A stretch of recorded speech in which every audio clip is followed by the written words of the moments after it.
ആദ്യമായി ഒരു ഭവന സന്ദർശനം നടത്തി നടുവൊടിഞ്ഞിരുന്നൊരു ചേച്ചിക്ക് വേണ്ടി പ്രാർത്ഥിച്ച് ഞങ്ങൾ പോന്നു. പക്ഷെ അന്ന് രാത്രിയിൽ ഈശോ സ്വപ്നത്തിൽ അവർ വരികയും അവർ തൊട്ട് സുഖപ്പെടുത്തുകയും.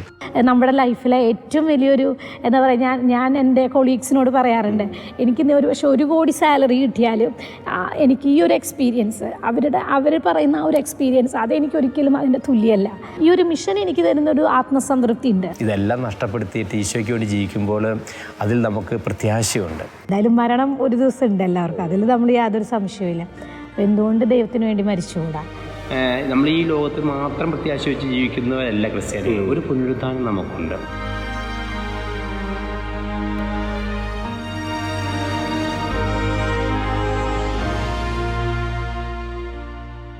വാരിയേഴ്സ് ഓഫ് ഫെയ്ത്ത് എന്ന പ്രോഗ്രാമിൻ്റെ പുതിയ എപ്പിസോഡിലേക്ക് എല്ലാ പ്രേക്ഷകർക്കും സ്നേഹപൂർവ്വം സ്വാഗതം. ലോകത്തിൻ്റെ നാനാഭാഗങ്ങളിൽ വിശ്വാസത്തെ സംരക്ഷിക്കുവാനും വളർത്തുവാനും പരിശ്രമിക്കുന്ന മിഷണറി തീക്ഷ്ണതയുള്ള വ്യക്തികളെയും കുടുംബങ്ങളെയും പരിചയപ്പെടുത്തുന്ന പ്രോഗ്രാമാണിത്. ഇന്ന് നമ്മോടൊപ്പമുള്ളത് തൃശ്ശൂർ അതിരൂപതയിലെ മുല്ലശ്ശേരി ഇടവകയിലെ അംഗമായിട്ടുള്ള ഉണ്ണി ഫ്രാൻസിസും അബീനയുമാണ്. നമുക്കവരെ പരിചയപ്പെടാം. എൻ്റെ പേര് ഉണ്ണി ഫ്രാൻസിസ്. വീട് പഴയന്നൂരാണ്. അപ്പനും അമ്മയും ഞങ്ങൾ 7 മക്കളാണ്. ക്രൈസ്തവ കുടുംബത്തിൽ ജനിച്ചു വളർന്ന വ്യക്തിയാണ്. ഇടക്കാലങ്ങളിൽ വെച്ചിട്ടാണ് ഈശോയെ കണ്ടെത്തുന്നത്. 1995 ശാലോമാസിക വായിച്ചാണ് ആദ്യമായി വിശ്വാസത്തിലേക്ക് കടന്നു വരുന്നത്. 97 പട്ടാളത്തിലേക്ക് പോയി. പട്ടാളത്തിൽ 19 കൊല്ലം സർവീസ് ചെയ്തു, റിട്ടയർഡായി. അതിനുശേഷം ഫുൾ ടൈമായി ഈശോയ്ക്ക് വേണ്ടി ജീവിക്കുന്നു. അബീന, വീട് പുത്തൻപീരി ഇടവകയായിരുന്നു. പിന്നെ ഞാൻ ടീച്ചറായിരുന്നു. 7 വർഷമായി ജോലി റിസൈൻ ചെയ്തിട്ട്. ഇപ്പൊ ശരിക്കും ഫാമിലി ഫുൾ ടൈം മിഷണറി ആയ രീതിയിൽ മുന്നോട്ട് പോകും. അപ്പൊ എങ്ങനെയാണ് ഇപ്പൊ ഇത്രയും വെല്ലുവിളികളുള്ള ഒരു സാഹചര്യത്തില് എങ്ങനെയാണ് ഈ ഒരു തീരുമാനത്തിലേക്ക് എത്തിയത്? എങ്ങനെയായിരുന്നു? പൂർണ്ണമായി ഈശോയ്ക്ക് വേണ്ടി സുവിശേഷത്തിന് വേണ്ടി ജീവിക്കുക എന്നൊരു ഇതിലേക്ക് വരുന്നത് പട്ടാളം വിട്ട് വന്നതിന് ശേഷം 2016 വരുന്നു. 17 ആദ്യമായിട്ട് ഞങ്ങളുടെ 5 ഫാമിലീസ് ഒരു മിഷൻ എക്സ്പീരിയൻസിന് വേണ്ടിയിട്ടും ത്രിപുരയിലേക്ക് പോകുന്നു. അപ്പോൾ അവിടെ ഉണ്ടായ അനുഭവങ്ങളും അവിടെ ജനത്തിൻ്റെ ഈശോയ്ക്ക് വേണ്ടിയുള്ള ആ ദാഹവും അതെല്ലാമാണ് ഈ മിഷന് വേണ്ടി നിലകൊള്ളുവാനും കൂടുതലായിട്ട് പൂർണ്ണമായി മിഷന് വേണ്ടി ജീവിതം ഡെഡിക്കേറ്റ് ചെയ്യാനായിട്ട് ഞങ്ങളെ പ്രേരിപ്പിച്ചു.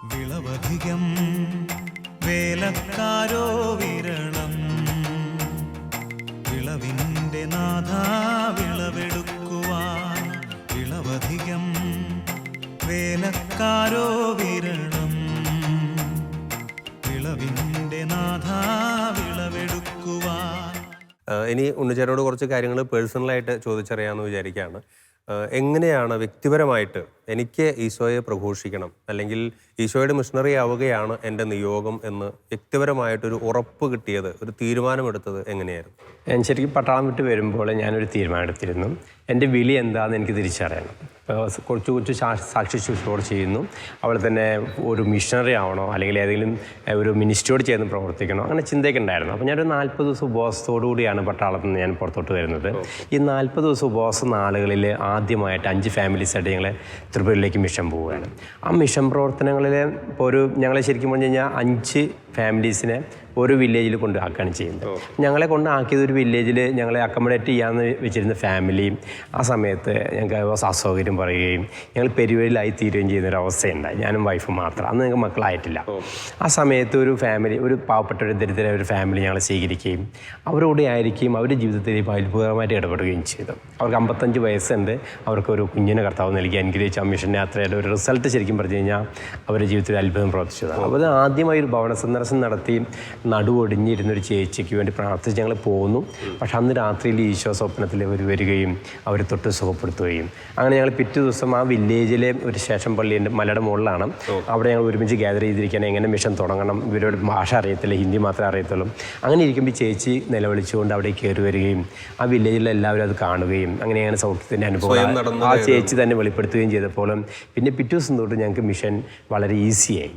എല്ലാവരും ഞങ്ങളെ സ്വീകരിക്കാനായിട്ട് വരിയായി നിന്ന് കൊണ്ടുപോകാനായിട്ട് അങ്ങനെ ഒരു അനുഭവം ഉണ്ടാക്കിയപ്പോൾ എനിക്ക് മനസ്സിലായി ഈ മിഷനിൽ കർത്താവ് ഒത്തിരിയേറെ അത്ഭുതമായിട്ട് ഇടപെടുകയും കൂടെ നടക്കുകയും ചെയ്യുന്ന അനുഭവങ്ങൾ എനിക്ക് ലഭിക്കാനായിട്ട് തുടങ്ങിയപ്പോൾ ഇത് ഈശോയ്ക്ക് ഏറ്റവും ഇഷ്ടപ്പെട്ട ഒരു കാര്യമാണെന്ന് തിരിച്ചറിഞ്ഞു. ഞാൻ ജീവിത പങ്കാളിയെ പെണ്ണ് കാണാനൊക്കെ പോയി കഴിഞ്ഞപ്പോൾ എൻ്റെ കാഴ്ചപ്പാടനുസരിച്ച് ഒത്തിരി കളറ്, സൗന്ദര്യം അങ്ങനെയൊക്കെയുള്ള ഒരു വ്യക്തിയായിരുന്നു. പക്ഷേ ഈശോ അബീനേനെ പോയി കണ്ടു കഴിഞ്ഞപ്പോൾ വീട്ടിൽ വന്നപ്പോൾ പ്രാർത്ഥിക്കുമ്പോൾ ഇത് നിനക്കുള്ള പെണ്ണാണെന്ന് ഇതിനെ സ്വീകരിക്കുന്നൊരു ശക്തമായി ബോധ്യം എനിക്ക് തരികയാണ്.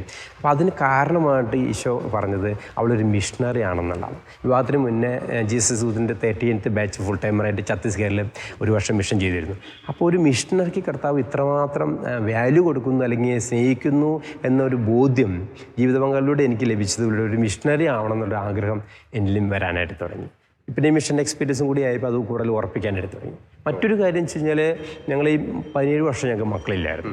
പട്ടാളം വിട്ട് വന്ന് ഈ മിഷനിലേക്ക് ഇറങ്ങി മിഷൻ പ്രവർത്തനങ്ങളായിരിക്കുമ്പോൾ ഞങ്ങൾ ഒരു ട്രീറ്റ്മെൻറ്റും ചെയ്യാതെ ഞങ്ങൾക്ക് 17ാമത്തെ വർഷം ജോഷുവയെ നൽകി ദൈവം അനുഗ്രഹിച്ചു.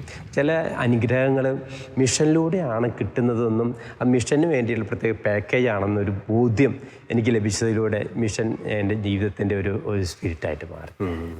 അത് എങ്ങനെയാണ് ഈ മിഷൻ പോകുന്ന സമയത്താണോ ഈ ഒരു കൺഫർമേഷൻ, ഇപ്പോൾ ഒരു ബ്ലെസ്സിങ് അല്ലെങ്കിൽ ദൈവത്തിൻ്റെ ഒരു ഇടപെടൽ നമ്മൾ ചെല്ലുന്ന മിഷൻ മേഖലകളിൽ മാത്രമല്ല നമ്മുടെ ജീവിതത്തിലും ഉണ്ടാകുന്ന ഒരു അനുഭവമാണ് ഇപ്പോൾ ഉണ്ണിച്ചേട്ടൻ പറഞ്ഞത്.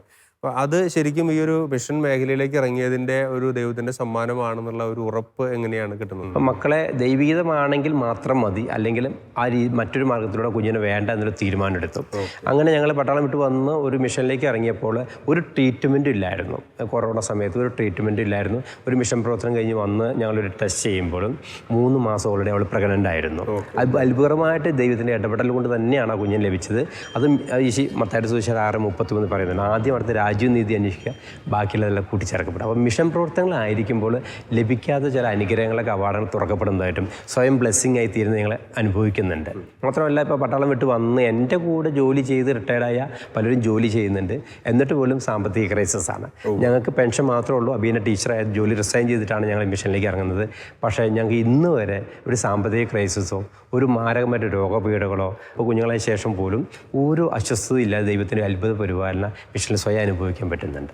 മാത്രമല്ല ഒരു മിഷണറിക്ക് കർത്താവ് കൊടുക്കുന്ന കൂടുതൽ പ്രാധാന്യം കൂടുതൽ വെളിപ്പെട്ട് കിട്ടുന്നത് 2ാമത്തെ കുഞ്ഞുണ്ടായപ്പോഴാണ്. 2ാമത്തെ കുഞ്ഞ് നിർമ്മല തെരേസ ഹോസ്പിറ്റലായിരിക്കുമ്പോൾ ജനിച്ചു വിടുമ്പോൾ തന്നെ അവൾക്ക് ഈ ബില്ലിറൂബിൻ ഹൈപ്പർ ബില്ലിറൂബിൻ 20-ന് മുകളിൽ പോയിന്റിൽ പോകും. സാധാരണയായിട്ട് അമല ഹോസ്പിറ്റലിൽ ഡോക്ടർമാർ പല പറഞ്ഞു 13 പോയിന്റ് മേലുള്ളവർക്ക് പോലും ബ്ലഡ് ട്രാൻസ്ഫ്യൂഷൻ നടത്തണം, മൊത്തം ബ്ലഡ് മാറ്റണം. പക്ഷേ ഇവൾക്ക് 20 ആയിട്ട് പോലും ഡോക്ടർ ബ്ലഡ് മാറ്റണം എന്ന് പറഞ്ഞപ്പോഴും കുറച്ച് സമയം ഞാൻ ചോദിച്ചു, ഒരു 4 മണിക്കൂർ. ആ 4 മണിക്കൂർ സമയത്ത് ഞാനൊരു ഉപവാസ പ്രാർത്ഥന ചെയ്ത് കർത്താവിടെ അവളെ വെന്റിലേറ്ററിലേക്ക് മാറ്റി 2-3 ദിവസമായിട്ട് കുഞ്ഞിന് മുലപ്പാലൊന്നും കൊടുക്കാൻ പറ്റുന്നില്ല. അപ്പോൾ കുഞ്ഞ് ജനിച്ച് വീഴുമ്പോൾ തന്നെ ഇത്രയും കുഞ്ഞിന് ഫുള്ള് ബ്ലഡ് മാറ്റുക എന്നുള്ളത് വളരെ കോംപ്ലിക്കേഷൻ്റെ അവസ്ഥ. അപ്പോൾ ഞാൻ ഈശോയോട് പറഞ്ഞു, ഞാനൊരു മിഷനെയാണ് ഈശോയെ, കുഞ്ഞു ഏതുവരെയ്ക്ക് ഭക്ഷണം കഴിക്കുന്നില്ല, അമ്മയുടെ പാല് കുടിക്കുന്നില്ല, അതൊരിക്കലും ഞാൻ ഉപവാസമാണ്, ഞാൻ ഭക്ഷണം ഒന്നും കഴിക്കത്തില്ല. അങ്ങനെ തീരുമാനമെടുത്ത് പ്രാർത്ഥിച്ചു. ശരിക്കും പറഞ്ഞു കഴിഞ്ഞാൽ 2ാമത്തെ ദിവസം തൊട്ട് കുഞ്ഞിൻ്റെ ബില്ലിറൂബിൻ വളരെ ലോ ലെവലിലേക്ക് വരികയും പെട്ടെന്ന് തന്നെയായിട്ട് നോർമലായി 3ാമത്തെ ദിവസം ബെഡിലേക്ക് വരികയും അമ്മയുടെ പാല്, അത് ഡോക്ടർമാർക്ക് അത്ഭുതമായിരുന്നു എങ്ങനെ സംഭവിച്ചു എന്നുള്ളത്.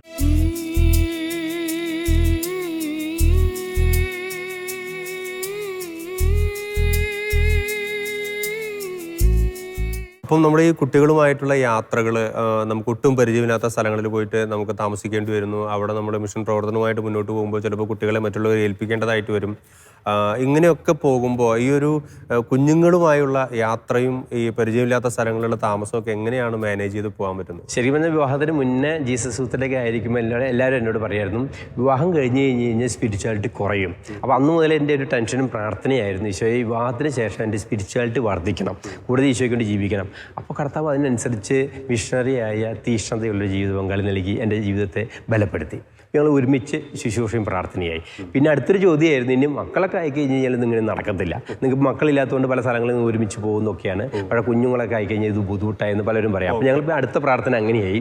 തീർച്ചയായിട്ടും കുഞ്ഞുങ്ങളായതിനു ശേഷവും ഞങ്ങൾ മിഷനിൽ പോകുമ്പോൾ ഒത്തിരി സ്ട്രഗിൾസ് ഉണ്ട്. പിന്നെ ശാരീരിക ബുദ്ധിമുട്ടുകളും കുഞ്ഞുങ്ങളെ പരിപാലിക്കുന്നതിന് ഒത്തിരി പ്രയാസമുണ്ട്. പക്ഷേ ഞങ്ങൾ മിഷനിലേക്ക് പോകുമ്പോൾ ഞങ്ങൾ പറയാതെ പോലും പ്രഘോഷിക്കുന്നൊരു കാര്യമാണ്, മറ്റുള്ളവർ പറയുകയാണ്, ഇത്രയും ചെറിയ കൈക്കുഞ്ഞുങ്ങളുമായിട്ട് ഈ ശാരീരിക ഡിസബിലിറ്റി വെച്ചുകൊണ്ട് നിങ്ങൾ ഇത്രയും ദൂരം വന്ന് ഞങ്ങളോട് കർത്താവിനെ കുറിച്ച് പറയുമ്പോൾ ഞങ്ങൾക്ക് തന്നെ വലിയൊരു മോട്ടിവേഷനാണത്. അതായത് ഒന്നും പറയാതെ തന്നെ പ്രഘോഷിക്കപ്പെടുകയാണ് ഈ കുഞ്ഞുങ്ങളെ കൊണ്ടുള്ള ഒരു മിഷന്. അപ്പോൾ അത് കാണുമ്പോൾ അനേകർക്ക് ബോധ്യങ്ങൾ അറിയാതെ തന്നെ നൽകപ്പെടുന്നു കാണുമ്പോൾ കുഞ്ഞുങ്ങളായിട്ട് പോകാനുള്ളൊരു ആവേശം കൂടുകയാണ് ചെയ്യുന്നത്. ആത്മനിലമൊരുക്കുവാനായുധങ്ങളും വചനം വിതയ്ക്കുവാൻ വരസമൃദ്ധിയും, ആത്മനിലമൊരുക്കുവാനായുധങ്ങളും വചനം വിതയ്ക്കുവാൻ വരസമൃദ്ധിയും, കളയകറ്റുവാൻ വിവേചനവരം, വിളവെടുക്കുവാൻ ജ്ഞാനസമ്പത്തും, കളയകറ്റുവാൻ വിവേചനവരം, വിളവെടുക്കുവാൻ ജ്ഞാനസമ്പത്തും നൽകി നീ ഞങ്ങളെ സായുധരാക്കൂ, നൽകി നീ ഞങ്ങളെ സായുധരാക്കൂ. ശരിക്കും ഓരോ ക്രൈസ്തവൻ്റെയും അടിസ്ഥാനപരമായിട്ടുള്ള ഉത്തരവാദിത്വമാണ് ഈശോ പറഞ്ഞിട്ടുള്ള ആ ഒരു നിയോഗം. അതായത് ലോകം മുഴുവൻ പോയി സുവിശേഷം പ്രസംഗിക്കുക എന്നുള്ളത്. അപ്പം ഇങ്ങനെ പോകുന്ന മിഷണറിമാർ പലരും വീണ്ടും ഓരോ മിഷൻ യാത്ര കഴിഞ്ഞാലും പിന്നെയും പോകാനുള്ള ഒരു ആവേശത്തിലാണ് പലരും മടങ്ങി വരാറുള്ളത്. അത് എനിക്ക് വ്യക്തിപരമായിട്ട് ഇതുപോലെ പലരെക്കുറിച്ചും അറിയാം. അപ്പോൾ ഉണ്ണിച്ചേട്ടൻ്റെ ഒരു ലൈഫിൽ എങ്ങനെയാണ് വീണ്ടും വീണ്ടും മിഷന് പോകാനുള്ള ആ ഒരു തീക്ഷ്ണതയും ആവേശവും തന്നെയാണോ നിലനിൽക്കുന്നത്? കാരണം വെച്ച് കഴിഞ്ഞാൽ 1 കൊരിന്തോസ് 9:14 പറയുന്നുണ്ട്, ഞാൻ സുവിശേഷം പ്രസംഗിക്കുന്നില്ലെങ്കിൽ എനിക്ക് ദുരിതം. അപ്പോൾ ഒന്ന് കർത്താവിൻ്റെ കൽപ്പനയാണ്, കൽപ്പന അനുസരിക്കുന്നില്ലെങ്കിൽ ദുരിതമാണ്. രണ്ടാമത്തെ ഒരു കാര്യം, നമുക്ക് ചില ബ്ലെസ്സിങ്സ് മിഷനിലാണ് കർത്താവ് ഒളിപ്പിച്ചു വെച്ചിരിക്കുന്നത്, നമുക്കും അവിടുത്തെ നമ്മളോട് മറ്റുള്ളവർക്കും. അതുപോലെ തന്നെ ഓരോ സ്ഥലത്ത് മിഷൻ ചെയ്തു വരുമ്പോൾ നമുക്ക് കിട്ടുന്ന ഒരു അനുഭവം എന്ന് വെച്ച് കഴിഞ്ഞാൽ അതിനുശേഷം പിന്നീട് അവർ പറയുന്ന ഫീഡ്ബാക്കാണ്.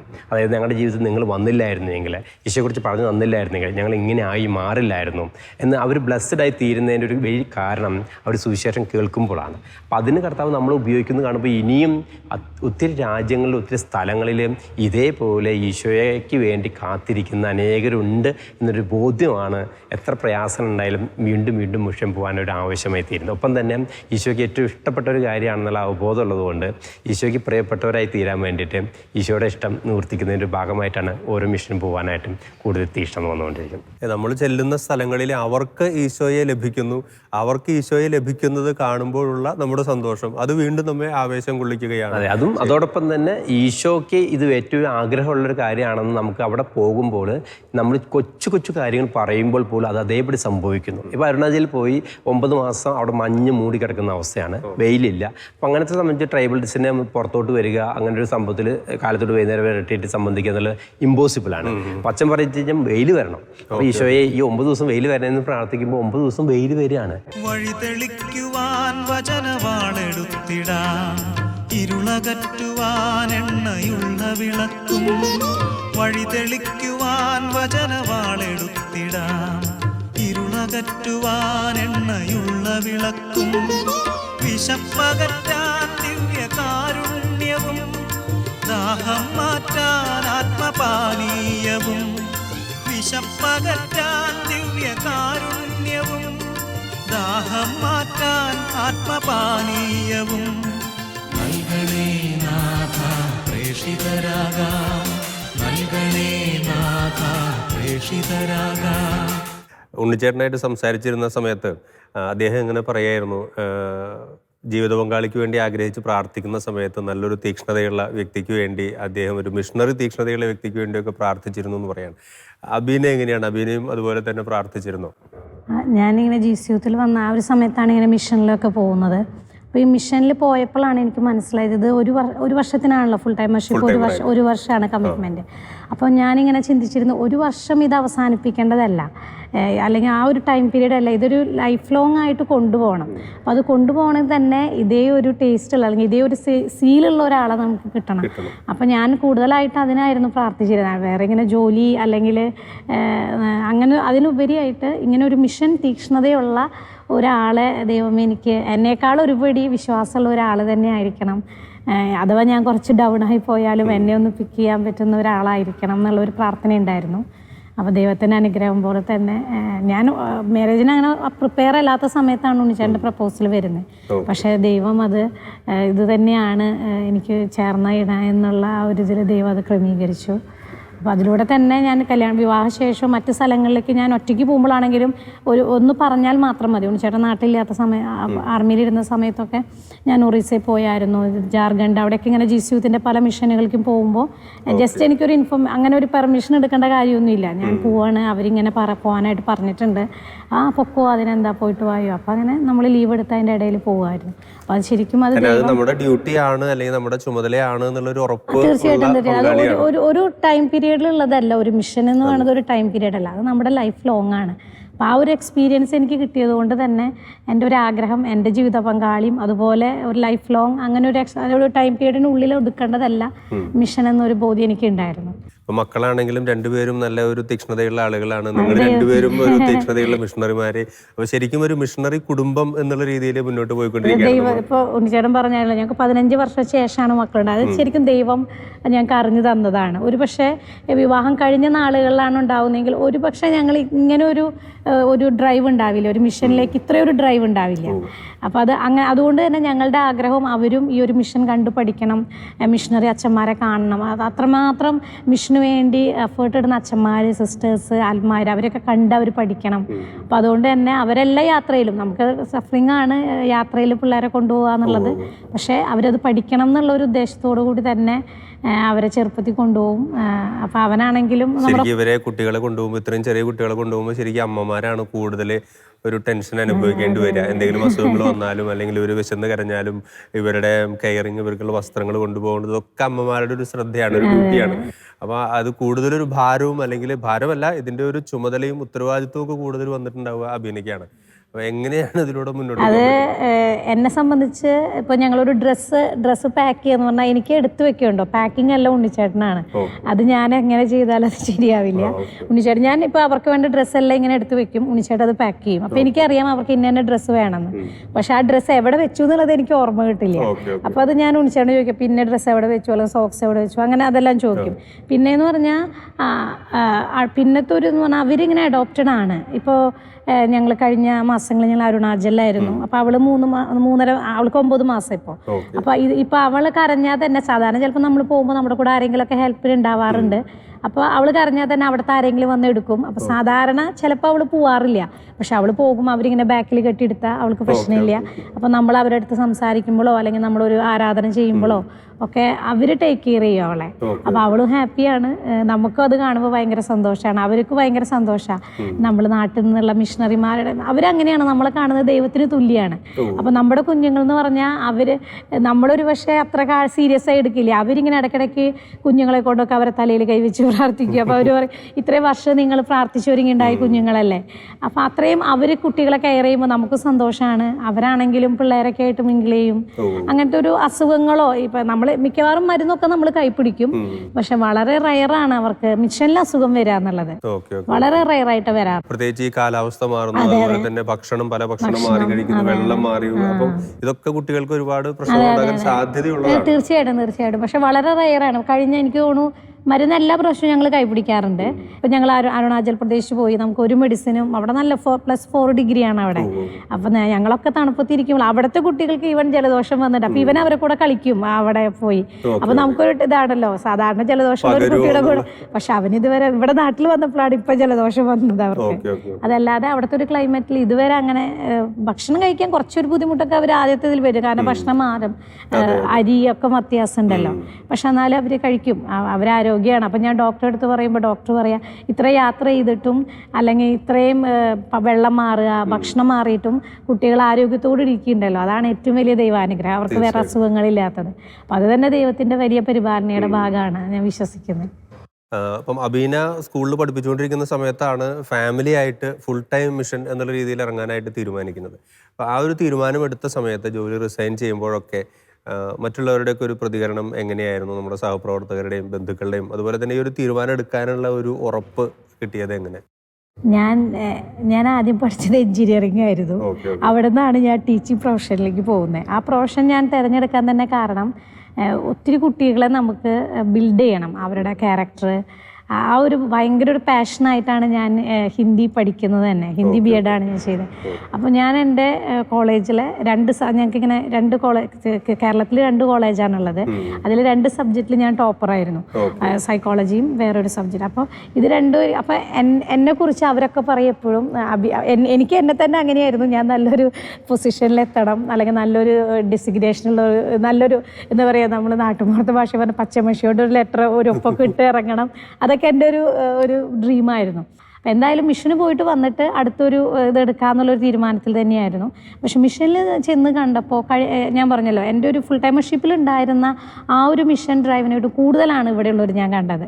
പ്രത്യേകിച്ച് നോർത്ത് ഈസ്റ്റിലുള്ള ഒരു മിഷൻ എന്ന് പറഞ്ഞാൽ അത് നമ്മൾ എക്സ്പീരിയൻസ് ചെയ്യുന്ന വേണം. ആളുകളുടെ ഒരു തുറവി, നമ്മൾ എന്ത് പറയുമ്പോഴും ദൈവത്തിനെ കുറിച്ച് കേൾക്കണം അത്രയും ആഗ്രഹമുള്ള ആളുകളെ ഞാൻ ഇതുവരെ കണ്ടിട്ടില്ല. അത്ര നോർത്ത് ഈസ്റ്റ് അങ്ങനെ, കാരണം ഒരു പക്ഷേ അവർ അച്ഛന്മാരൊക്കെ പറയുന്ന അവർ ട്രൈബ് ആയതുകൊണ്ടായിരിക്കും, അവരുടെ ഒരു സ്വഭാവം അതായിരിക്കാം. പക്ഷെ എന്തു തന്നെയാണെങ്കിലും ദൈവത്തിന് വേണ്ടി നമ്മളിപ്പോൾ ഒരു കാര്യം പറയുമ്പോഴും അവർക്ക് ഭക്ഷണം വേണ്ട, കിലോമീറ്ററോളം നടന്നു വരിക. നമ്മൾ കിലോമീറ്റർ നടന്നിട്ടാണ് അവരുടെ അടുത്ത് എത്തുന്നത്. പക്ഷെ അവർ അതിനു വേണ്ടി അവരുടെ ഒരു ദിവസത്തെ അവർക്ക് ആകെ കിട്ടുന്ന 300 രൂപയൊക്കെ ആയിരിക്കും. അതവർ വേണ്ടാന്ന് വെക്കണു. അവർക്കുള്ള ഒരു ജോഡി ഡ്രസ്സായിരിക്കും, അതവർ അന്ന് കഴുകി അവർ നമുക്ക് വേണ്ടി കാത്തിരിക്കണം. അപ്പോൾ അത് കാണുമ്പോൾ നമുക്ക് ദൈവത്തിനോടുള്ള അവരുടെ സ്നേഹം, അപ്പോൾ അവരുടെ പിന്നെ അവരിലുണ്ടാവുന്ന മാറ്റങ്ങൾ, അതാണ് നമുക്ക് ഏറ്റവും. അപ്പോൾ അവർ തന്നെ ഇങ്ങോട്ട് പറയാറുണ്ട് പലപ്പോഴും, നിങ്ങളൊരു പക്ഷെ വന്നില്ലായിരുന്നെങ്കിൽ ഞങ്ങളുടെ ജീവിതമൊക്കെ എന്തായാലും. അപ്പം അത് നമുക്ക് കേൾക്കുമ്പോൾ നമ്മുടെ ലൈഫിലെ ഏറ്റവും വലിയൊരു എന്താ പറയുക, ഞാൻ എൻ്റെ കൊളീഗ്സിനോട് പറയാറുണ്ട്, എനിക്ക് ഒരു പക്ഷെ 1 കോടി സാലറി കിട്ടിയാലും എനിക്ക് ഈ ഒരു എക്സ്പീരിയൻസ്, അവർ പറയുന്ന ആ ഒരു എക്സ്പീരിയൻസ് അതെനിക്കൊരിക്കലും അതിൻ്റെ തുല്യമല്ല. അപ്പം അതുകൊണ്ട് തന്നെ ജോലി ഇല്ല എന്നുള്ളത് എൻ്റെ ഫ്രണ്ട്സെല്ലാം എപ്പോഴും എന്നോട് പറയും, നിനക്ക് ജോലി ഇല്ലല്ലോ. അപ്പം ഞാൻ പറയും, ജോലി ഞാൻ അതിനെക്കാട്ടും വലിയൊരു ജോലിയാണ് ഇപ്പോൾ ചെയ്തുകൊണ്ടിരിക്കുന്നത്. അതൊരിക്കലും ഒരു സാലറി ബേസ്ഡ് അല്ല. ഈ ഒരു മിഷൻ എനിക്ക് തരുന്നൊരു ആത്മസംതൃപ്തി ഉണ്ട്. അത് അവരുടെ മുഖങ്ങൾ, അവരിൽ വരുന്ന ഒരു പക്ഷെ നമ്മളിപ്പോൾ ഈ ഒരു മാസം ചെല്ലുമ്പോൾ നമ്മൾ അവരോട് പറയും, അവരൊക്കെ ഒത്തിരി പാനൊക്കെ യൂസ് ചെയ്യുന്നവരാണ്. അപ്പോൾ പറയും പാൻ യൂസ് ചെയ്യരുത്, അല്ലെങ്കിൽ അവർ ഈ അരിന്നൊക്കെ അവർ കള്ളുണ്ടാക്കും, അരി റാഗി, അതൊക്കെ അവരുടെ ഉപജീവന മാർഗ്ഗങ്ങളാണ്. അത് വിറ്റിട്ട് അല്ലെങ്കിൽ അത് കിട്ടിയിട്ട് വേണം അവരുടെ മക്കളെ ഹോസ്റ്റലിൽ പഠിപ്പിക്കാൻ, അല്ലെങ്കിൽ അവർക്ക് ഭക്ഷണം കഴിക്കാൻ പോലും അതാണ് അവരുടെ വരുമാന മാർഗ്ഗം. പക്ഷെ നമ്മളത് അവരോട് പറയാണ്, ഇത് പാപമാണ്, ഇത് നിങ്ങൾ ചെയ്യരുത്. നമ്മളൊരു വാക്ക് പറയുമ്പോഴേക്കോ ഇത് പാപമാണോ? അപ്പോൾ നമ്മൾ അതിൻ്റെ വചനം പറയുമ്പോൾ, ദൈവമേ ഞങ്ങൾ ദൈവത്തിനെതിരെ പാപം ചെയ്യുകയാണ്, ഞങ്ങളുടെ മക്കൾ, ഞങ്ങളുടെ തലമുറ, ഞങ്ങളുടെ ട്രൈബ് നശിച്ചുകൊണ്ടിരിക്കുകയാണ്. അപ്പോൾ ഇത് പറയുമ്പോൾ അവരത് ഉപേക്ഷിക്കുകയാണ്. അവരൊറ്റ വാക്ക് മതി. അപ്പം അടുത്ത പ്രാവശ്യം നമ്മൾ ചെല്ലുമ്പോൾ ഇവരുടെ ഫേസൊക്കെ മാറിയിട്ടുണ്ടാവും. കാരണം ഈ പാൻ തിന്ന് ഇവരുടെ ഫേസൊക്കെ വേറൊരു ഷേപ്പിലാണ്. പക്ഷെ പിന്നെ നമ്മൾ ഇവരെ നല്ല കണ്ടുപരിച്ചിട്ടുള്ള, പിന്നെ ഇവർ വന്ന് നമ്മളോട് പറയണം, ദീദി ഞങ്ങൾ ഇന്ന ആളാണ്, ഞങ്ങളത് ഉപേക്ഷിച്ചു, അല്ലെങ്കിൽ ഞങ്ങൾ ആ കള്ള് ഉണ്ടാക്കണത് നിർത്തി എന്ന് പറയാം. അപ്പോൾ നമുക്കത് കേൾക്കുമ്പോൾ അപ്പോഴും അവരുടെ ലൈഫ് അങ്ങനെയൊക്കെയാണ്. അപ്പം ഞാൻ ഓർക്കുന്നുണ്ട്, ഇപ്പോഴും ഞങ്ങളുടെ ഒപ്പം മിഷനിലുണ്ടായിരുന്ന ഒരു ചെറുക്കൻ, അവൻ ഈ ഒരു മിഷന് വേണ്ടിയിട്ട് അവൻ്റെ ഈ മാർഗ്ഗങ്ങളൊക്കെ അവൻ ഉപേക്ഷിച്ചു. അപ്പോൾ അവൻ ദൈവം അവൻ അനുഗ്രഹിച്ചു. പക്ഷെ അവൻ ആദ്യ കാലഘട്ടങ്ങളിൽ അവൻ പറയായിരുന്നു, അവന് ഭക്ഷണത്തിന് പോലും അരിയില്ല. അവർ സാധാരണ 2 നേരം ഭക്ഷണം കഴിക്കുള്ളൂ, പക്ഷെ അതിന് പോലും. അപ്പോൾ ഇവർ ഈ സ്റ്റിക്കി റൈസ് എന്ന് പറഞ്ഞ ഒരു അരിയുണ്ട്, അത് കഴിച്ചു കഴിഞ്ഞാൽ ഭയങ്കര ഇങ്ങനെ 1 നേരം കഴിച്ചാൽ മതി, പിന്നെ 2 ഹെവി ആയിട്ട് കിടക്കും. അത് അതിന് കറിയൊന്നും വേണ്ട, വെറുതെ അതിങ്ങനെ ഒരു ഇലയിൽ പൊതിഞ്ഞിട്ട് ആവി കയറ്റി എടുക്കും അവർ, പകുതി ബോയിലാവുള്ളൂ. അപ്പോൾ അവൻ പറയും, ഞാൻ ആരോടും അവനും 2 മക്കളുണ്ട്, ഞങ്ങൾ ആരോടും പറഞ്ഞില്ല, കാരണം ഞങ്ങൾ ഇതാണ് കഴിക്കണേന്ന്. കാരണം അത് അവരെ സംബന്ധിച്ച് കുറച്ച് മോശമാണ്, ഇത് മാത്രം കഴിക്കണേന്ന് പറഞ്ഞാൽ. അപ്പോൾ പക്ഷെ അവനത് പറഞ്ഞില്ല. പക്ഷെ ഇന്ന് ദൈവം അവൻ അനുഗ്രഹിച്ചു. ഇന്ന് ദൈവം അവന് നല്ല രീതിയിൽ അവൻ ഉയർത്തിക്കൊണ്ടുവന്നു. അവൻ്റെ കുളത്തിൽ അവൻ മീനിട്ടു, അതെല്ലാം ദൈവം ഇമ്പ്രൂവ്മെൻറ്റ് കൊടുത്തു അവന്. ഇന്ന് അവൻ വലിയൊരു മിഷണറിയാണ് അവിടുത്തെ. പക്ഷെ അവർക്ക് അവരതുപോലെ അവർ ഉപേക്ഷിക്കുകയാണ്. അവർ ഉപജീവന മാർഗം പോലും പാപമാണെന്ന് അറിയുമ്പോൾ അത് ഉപേക്ഷിച്ചിട്ട് അവർ ദൈവത്തിലേക്ക് വരുമ്പോൾ അവരുടെ ജീവിതത്തിലുണ്ടാകുന്ന മാറ്റങ്ങൾ അത് കാണുമ്പോൾ നമുക്ക് നമ്മുടെ ജോലി പോയതോ, അല്ലെങ്കിൽ നമുക്ക് സാലറി മാസം കിട്ടാത്തതോ, അല്ലെങ്കിൽ ഞാൻ എൻ്റെ പഴയ പച്ചമഷയിട്ട് എനിക്ക് ഒപ്പിടണം എന്നുള്ള ആഗ്രഹമൊന്നും അതൊന്നുമല്ല. തീർച്ചയായിട്ടും തീർച്ചയായിട്ടും. വിളവധികം വേലക്കാരോ വിരളം, വിളവിൻ്റെ നാഥ വിളവെടുക്കുവാൻ. വിളവധികം വേലക്കാരോ വിരളം, വിളവിൻ്റെ നാഥ വിളവെടുക്കുവാൻ. വേലക്കാരായി അയക്കണമേ, അഭിഷേകത്താൽ ശക്തരാക്കണേ. വേലക്കാരായി അയക്കണമേ, അഭിഷേകത്താൽ ശക്തരാക്കണേ. വിളവധികം വേലക്കാരോ വിരളം, വിളവിൻ്റെ നാഥ വിളവെടുക്കുവാൻ. ഇപ്പം സാധാരണ നമ്മൾ ഓരോ കുടുംബങ്ങളെ കുറിച്ച് പറയുമ്പോൾ അവർക്ക് ഒരുപാട് സ്വപ്നങ്ങളുണ്ടാവും, ഒരുപാട് ടെൻഷനുകളുണ്ടാവും. മക്കളുടെ വിദ്യാഭ്യാസം, പുതിയൊരു വീട് പണിയണം, അല്ലെങ്കിൽ സമ്പാദ്യത്തെക്കുറിച്ച്, പല കാര്യങ്ങളെക്കുറിച്ച്. അപ്പം നിങ്ങളിങ്ങനെ 2 പേരും ദൈവത്തിന് വേണ്ടി സമർപ്പിച്ച് മിഷണറിമാരായിട്ട്, ഫുൾ ടൈം മിഷണറിമാരായിട്ട് ഇങ്ങനെ മുന്നോട്ട് പോകുമ്പോൾ നമ്മുടെ കുടുംബത്തിൻ്റെ ഒരു ഭാവി എന്താണ്, എങ്ങനെ മുന്നോട്ട് പോകും, അല്ലെങ്കിൽ ആ ഒരു രീതിയിൽ സമ്പാദ്യത്തെക്കുറിച്ച്, അങ്ങനെയൊക്കെ മക്കളുടെ ഭാവിയെക്കുറിച്ച് അങ്ങനെയൊക്കെയുള്ള ഉത്കണ്ഠകൾ നമുക്ക് വരാറുണ്ടോ? എന്താണ് നിങ്ങളുടെ മനസ്സിലുള്ളത്? തീർച്ചയായിട്ടും കുടുംബാംഗങ്ങളിൽ നിന്നും ബന്ധുമിത്രാദികളിൽ നിന്നും സുഹൃത്തുക്കളിൽ നിന്നൊക്കെ ഈ ചോദ്യങ്ങൾ പലപ്പോഴും ഉയരാറുണ്ട്. പക്ഷേ അവിടെയൊക്കെ എന്നെ ശക്തനാക്കുന്നതിലൂടെ എനിക്കെല്ലാം ചെയ്യാൻ സാധിക്കും എന്നുള്ള കർത്താവിൻ്റെ വചനം നമ്മളെ ശക്തിപ്പെടുത്തുന്നുണ്ട്. മാത്രമല്ല ദൈവപരിപാലനയുള്ള ആശ്രയം, അതിലൂടെ ലഭിക്കുന്ന ദൈവത്തിൻ്റെ പരിപാലനയും അനുഗ്രഹങ്ങളും ഇത് നമുക്ക് അനുദിനം ഊർജ്ജം നൽകിക്കൊണ്ടിരിക്കുകയാണ്. പിന്നെ നമ്മൾ ഈ ലോകത്തിന് വേണ്ടി കുറേ സമ്പാദിച്ചു അല്ലെങ്കിൽ കുറേ കാര്യങ്ങളൊക്കെ എല്ലാം ചെയ്തു വെച്ചെങ്കിൽ പോലും നാളത്തെ കാര്യങ്ങൾ നിശ്ചയിക്കുന്നത് ദൈവമാണ്. ഒരു മനുഷ്യൻ പദ്ധതികൾ വിഭാവനം ചെയ്യുന്ന അന്തിമമായ തീരുമാനം കർത്താവിൻ്റെതാണ്. അപ്പോൾ പിന്നെ കർത്താവിന് വേണ്ടി ജീവിക്കുമ്പോഴും കർത്താവ് അത് മനോഹരമായി നടത്തുമെന്ന് വിശ്വസിക്കുന്നതാണ് ഏറ്റവും ബുദ്ധിപരമായിട്ടൊരു കാര്യം എന്ന് എനിക്ക് തോന്നുന്നു. അല്ലെങ്കിൽ പോഷത്വമാണ്. മാത്രമല്ല ഒരുവൻ ഇപ്പോൾ എല്ലാ കാര്യങ്ങളും ചെയ്തു കൂട്ടി ഈ ലോകം മുഴുവനും പിടിച്ചടക്കി അല്ലെങ്കിൽ സ്ഥാനമാനങ്ങളും ജോലിയും സമ്പത്തും ഒക്കെയായി സ്വന്തം ആത്മാവ് നഷ്ടപ്പെടുകയാണെങ്കിൽ എന്ത് പ്രയോജനം എന്ന കർത്താവിൻ്റെ വചനത്തിന് മുന്നിൽ ചിന്തിക്കുമ്പോൾ ഇതെല്ലാം നഷ്ടപ്പെടുത്തിയിട്ട് ഈശോയ്ക്ക് വേണ്ടി ജീവിക്കുമ്പോൾ അതിൽ നമുക്ക് പ്രത്യാശയുണ്ട്. മാത്രമല്ല ഈശോയ്ക്ക് വേണ്ടി ജീവിക്കുക, ഈശോയ്ക്ക് വേണ്ടി മരിക്കുക എന്നുള്ളതാണ് ഞങ്ങളുടെ വലിയൊരു ആഗ്രഹം. മാത്രമല്ല 17 വർഷമൊക്കെ കാത്തിരുന്ന കുഞ്ഞിനെ കർത്താവ് തന്നിട്ടുണ്ടെങ്കിൽ തീർച്ചയായിട്ടും ഈ കുഞ്ഞുമക്കളും ദൈവത്തിന് വേണ്ടി സമർപ്പിക്കപ്പെടണം എന്നാണ് ഞങ്ങളുടെ ആഗ്രഹം. അതുകൊണ്ട് ബാല്യകാലം മുതലേ അവരെ മിഷനൊക്കെ കൊണ്ടുപോയി ഒരു മിഷൻ ചൈതന്യമുള്ള മക്കളായി വളർത്താൻ ഇതിന് നല്ലൊരു വഴി മറ്റില്ല.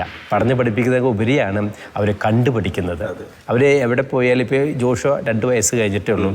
അവൻ പ്രൈസ് ആൻഡ് വർഷിപ്പ് ചെയ്യുകയാണ്. ഇപ്പോൾ മൈക്കെടുത്ത് ഈശോയെ ഹല്ലേലൂയ പറയുകയും സ്തുതിക്കുകയും പ്രാർത്ഥിക്കുകയും ചെയ്യുമ്പോൾ എല്ലാവർക്കും അതിശയമാണ്. ഇന്ന് പിള്ളേരെ മാനേജ് ചെയ്യാൻ ഒത്തിരി ബുദ്ധിമുട്ടാണ്. പക്ഷേ ഞങ്ങൾ പിള്ളേരെ മാനേജ് ഞങ്ങൾക്ക് ഒരു ബുദ്ധിമുട്ടുമില്ല. ദൈവത്തിൻ്റെ ആത്മാവ് അവർ നയിക്കുന്നു. അങ്ങനെ ഒരു വലിയ പ്രത്യാശ ഞങ്ങൾക്ക് നൽകുന്നുണ്ട്. തീർച്ചയായിട്ടും അഭിനയ്ക്ക് എന്താണ് അതിൽ പറയാനുള്ളത്? ഞാൻ എപ്പോഴും ചിന്തിക്കുന്ന ഒരു കാര്യമാണ്, തമാശയായിട്ട് ജീവിതത്തിലിരിക്കുമ്പോഴൊക്കെ ഇങ്ങനെ പറയാറുണ്ട്, നമ്മൾ ക്യാൻസർ വന്ന് മരിച്ചു, വണ്ടി ഇടിച്ച് മരിച്ചു, അല്ലെങ്കിൽ മുള്ളുകുത്തി മരിച്ചു, ഇങ്ങനെയൊക്കെ തമാശയ്ക്ക് പറയാറില്ലേ. ഞാനിങ്ങനെ ചിന്തിക്കാറുണ്ട്, എന്തായാലും മരണം ഒരു ദിവസം ഉണ്ട് എല്ലാവർക്കും, അതിൽ നമ്മൾ യാതൊരു സംശയമില്ല. അപ്പോൾ എന്തുകൊണ്ട് ദൈവത്തിന് വേണ്ടി മരിച്ചുകൂടാ? എൻ്റെ ഉള്ളിൽ എപ്പോഴും ഇങ്ങനെ ചിന്തിക്കുന്ന ഒരു കാര്യമാണ്. അപ്പോൾ അത് പൗലോസ്ലീഹ തന്നെ പറയുന്നുണ്ട്, എനിക്ക് ജീവിതം ക്രിസ്തുവും മരണം നേട്ടവുമാണ്. അപ്പോൾ അത് ഞാൻ കൂടുതൽ ആഗ്രഹിക്കുന്നത് മരിച്ച് ക്രിസ്തുവിനോട് ചേരാനാണ്. പക്ഷേ നിങ്ങളെ സംബന്ധിച്ച് ശരീരത്തെ തുടരേണ്ടത് ആവശ്യമായതിന് ഞാൻ ക്രിസ്തുവിന് വേണ്ടി ജീവിക്കുന്നു. അപ്പോൾ തീർച്ചയായിട്ടും ജീവിക്കുന്നെങ്കിൽ ക്രിസ്തുവിന് വേണ്ടി ജീവിക്കണം. പിന്നെ ബാക്കിയുള്ള കാര്യം എന്ന് പറഞ്ഞാൽ ഈ പറഞ്ഞ പോലെയാണ്, ദൈവത്തിൻ്റെ രാജ്യം അന്വേഷിക്കുമ്പോൾ ബാക്കിയെല്ലാം കൂട്ടിച്ചേർക്കപ്പെടുകയാണ്. ഇപ്പം മക്കളാണ്, ഞങ്ങളോട് എല്ലാവരും ആദ്യമൊക്കെ പറയുക, നിങ്ങൾ ഇത്രയൊക്കെ പ്രാർത്ഥിച്ചില്ലേ, എന്നിട്ട് നിങ്ങൾക്ക് എന്താ മക്കളില്ല? അപ്പം ഞങ്ങൾ പ്രാർത്ഥിക്കുന്നത് കുറേ പേർക്ക് മക്കളുണ്ടാവും. അപ്പോൾ അവർ മക്കളുണ്ടായവർ ഞങ്ങളോട് പറയും, അയ്യോ ദീദി ഞങ്ങൾക്ക് മക്കളുണ്ടായി, ദീദി കുട്ടികളില്ലാതെ കാണുമ്പോൾ ഞങ്ങൾക്ക് വിഷമമാണ്. അപ്പോൾ ഞാൻ പറയും, നിങ്ങൾ വിഷമിക്കേണ്ട, നിങ്ങൾ എൻ്റെ മക്കളാണല്ലോ. അപ്പോൾ ഫിസിക്കലി എനിക്ക് 2 മക്കളേ ഉള്ളൂ, ജോഷിയും മോളിപ്പോൾ. പക്ഷേ സ്പിരിച്വലി എനിക്ക് കുറേ മക്കളുണ്ട്. ഓരോ മിഷന് പോകുമ്പോഴും അവരെന്നെ സ്നേഹത്തോടെ അവരുടെ അമ്മയുടെ സ്ഥാനം തന്നെ എന്നെ സ്വീകരിച്ചിട്ടുണ്ട്. അപ്പോൾ തീർച്ചയായിട്ടും നമ്മുടെ ജീവിതം എന്ന് പറയുന്നത് ഈ ഒരു ഭൂമിയിലുള്ളൂ നമുക്ക്. അപ്പോൾ അതിൽ കൂടുതലും ദൈവത്തിന് വേണ്ടി ജീവിക്കാൻ നമ്മൾ തിരിഞ്ഞാൽ പിന്നെ നമ്മുടെ ബാക്കിയുള്ള കാര്യങ്ങൾ, ഇപ്പോൾ വീട് അല്ലെങ്കിൽ മക്കളുടെ വിദ്യാഭ്യാസം, അതെല്ലാം ദൈവം അത് ചേർത്ത് തരികയാണ്. നമ്മൾ പോലും ചിന്തിക്കാതെ ദൈവം അതെല്ലാം ചേർത്ത് തരും. അപ്പോൾ അതുകൊണ്ട് അതിനെക്കുറിച്ച് ഒത്തിരി ആകുലപ്പെടേണ്ട കാര്യമില്ല. ഞാൻ ആദ്യമൊക്കെ ചിന്തിക്കുമായിരുന്നു ഉണ്ണിച്ചേട്ടൻ, കാരണം ഉണ്ണിച്ചേട്ടൻ ആർമിയിലായിരുന്നപ്പോൾ ഞാനാണ് ഫിനാൻഷ്യൽ കൺട്രോൾ മൊത്തം ചെയ്തുകൊണ്ടിരുന്നത്. പിന്നെ ഉണ്ണിച്ചേട്ടൻ വന്നപ്പോൾ ഞാനത് ഹാൻഡ് ഓവർ ചെയ്തു. അപ്പോൾ ആദ്യമൊക്കെ ഞാനിങ്ങനെ ചിന്തിക്കും, പിന്നെ ഞാൻ എന്തിന് ഇത്രമാത്രം ചിന്തിക്കേണ്ട കാര്യമില്ല, കാരണം ദൈവം എല്ലാം പരിപാലിക്കുന്നുണ്ട്. നൽകപ്പെട്ടതിനേക്കാൾ കർത്താവ് എന്തായാലും ചോദിക്കും. നൽകപ്പെട്ടതനുസരിച്ച് നമ്മൾ അനുപാതികമായി ചോദിക്കും. കൂടുതൽ നൽകപ്പെട്ടവരും കൂടെ ചോദിക്കും. നമുക്ക് ലഭിച്ചിരിക്കുന്ന അനുഗ്രഹങ്ങളും കൃപകളും വെച്ച് നോക്കുമ്പോൾ ഇപ്പം ചെയ്യുന്ന ഒന്നുമല്ല, പോരാ. അതാണ് നമുക്ക് ചിന്തിക്കാനായിട്ടുള്ളത്. മാത്രമല്ല നമ്മൾ ഈ ലോകത്ത് മാത്രം പ്രത്യാശ വെച്ച് ജീവിക്കുന്നവരല്ല ക്രിസ്ത്യാനികൾ. ഒരു പുനരുദ്ധാനം നമുക്കുണ്ട്, അതിൽ വിശ്വസിക്കുന്നവരാണ്. അപ്പോൾ അങ്ങനെയെങ്കിൽ ഈശോ പറഞ്ഞിരിക്കുന്നത് അവൻ്റെ മരണത്തിന് സദൃശമായ ഒരു മരണത്തിന് നാം പങ്കുകാരാകുന്നെങ്കിൽ അവൻ്റെ പുനരുദ്ധാനത്തിന് സദൃശമായി പുനരുദ്ധാനം പങ്കുകാരാകും. അപ്പോൾ മരണത്തിന് സദൃശമായ മരണം പങ്കുകാരാവണം. അത് ഈ ലോകത്തിൽ ക്ലേശങ്ങൾ സഹിച്ചും സ്ട്രഗിൾസ് എടുത്തും ഈശോയ്ക്ക് വേണ്ടി ജീവിക്കുകയും ഈശോയ്ക്ക് വേണ്ടി മരിക്കുകയും ചെയ്തതിലൂടെയാണ് അപ്പോൾ ശ്രേഷ്ഠമായ പുനരുദ്ധാനമുണ്ട്. തീർച്ചയായും വിശ്വസിച്ചുകൊണ്ടാണ് നമ്മൾ മുന്നോട്ട് പോയിക്കൊണ്ടിരിക്കുന്നത്. നമ്മളെ സംബന്ധിച്ച് നമ്മൾ ഒത്തിരി റിസോഴ്സ്ഫുള്ളാണ്. നമുക്ക് കുർബാന, ധ്യാനങ്ങൾ, അച്ഛന്മാരൊക്കെ നമുക്കുണ്ട്. പക്ഷെ നമ്മൾ തിരിച്ച് ഒന്നും കൊടുക്കണില്ല ആർക്കും. നമ്മളിങ്ങനെ വാങ്ങിക്കൊണ്ടിരിക്കുകയാണ്. അപ്പം എൻ്റെ ഒരു ചിന്ത ഇതാണ്, നമ്മൾ കിട്ടിയാൽ മാത്രം പോരാ, ഇത് ഒന്നുമില്ലാത്തവരിലേക്ക് നമ്മൾ എത്തിക്കണം. ഹോസിയ പ്രവാചകൻ 4:6 പറയുന്ന പോലെ, നീ വിജ്ഞാനം തിരസ്കരിച്ചതുകൊണ്ട് നിന്നെ ഞാൻ എൻ്റെ ശുശ്രൂഷയിൽ നിന്ന് പിൻവലിക്കും. നീ ദൈവത്തിൻ്റെ കൽപ്പന പാലിക്കാതിരുന്നാൽ നിൻ്റെ മക്കളെ ഞാൻ വിസ്മരിക്കും. അപ്പോൾ ദൈവത്തിൻ്റെ കൽപ്പനയാണ് നിങ്ങൾ ലോകമെങ്ങും പോവുക, സുവിശേഷം പറയുക, ദൈവത്തിനെ പറഞ്ഞു കൊടുക്കുക എന്നുള്ളത്. അപ്പോൾ അത് നമ്മുടെ ദൗത്യമാണ്. അത് നമ്മൾ ചെയ്യുമ്പോഴാണ് നമ്മൾ അനുഗ്രഹിക്കപ്പെടുന്നത്, നമ്മുടെ മക്കളും കുടുംബമൊക്കെ അനുഗ്രഹിക്കപ്പെടുന്നത്. തീർച്ചയായിട്ടും. ശരിക്കും ഉണ്ണിച്ചേട്ടനും അതുപോലെ തന്നെ അഭിനയും ഒരുപാട് കാര്യങ്ങളാണ് നമ്മളോട് ഷെയർ ചെയ്തത്. ജീവിതം മുഴുവൻ സുവിശേഷ പ്രഘോഷണത്തിന് വേണ്ടിയിട്ട് സമർപ്പിച്ചുകൊണ്ട് ദൈവത്തിൻ്റെ ആഹ്വാനം, ഈശോയുടെ ആ ഒരു ഏറ്റവും പ്രധാനമായിട്ടുള്ള കൽപ്പന ശിരസാവഹിച്ച് കുടുംബമായി മിഷണറി പ്രവർത്തനത്തിന് ഇറങ്ങിയിരിക്കുന്ന കുടുംബത്തെയാണ് നമ്മൾ ഇന്ന് ഈ ഒരു പ്രോഗ്രാമിലൂടെ പരിചയപ്പെട്ടത്. തീർച്ചയായിട്ടും അഭിനയും ഉണ്ണിച്ചേട്ടനും പറഞ്ഞു വെച്ച കാര്യങ്ങൾ തീർച്ചയായിട്ടും ഓരോരുത്തർക്കും വലിയ പ്രതീക്ഷയും ആവേശവും മിഷണറി തീക്ഷ്ണതയും ഒക്കെ പകരുന്ന കാര്യങ്ങളാണ്. ജീവിതത്തിൻ്റെ ലക്ഷ്യം തന്നെ മിഷണറി പ്രവർത്തനമാക്കി മുന്നോട്ട് പോകുന്ന രണ്ടുപേരുടെയും ഈ ഒരു കാഴ്ചപ്പാടുകളും അനുഭവങ്ങളും ഒക്കെ ഒരുപാട് പേരെ പ്രചോദിപ്പിക്കും എന്ന് തന്നെ നമ്മൾ വിശ്വസിക്കുകയാണ്.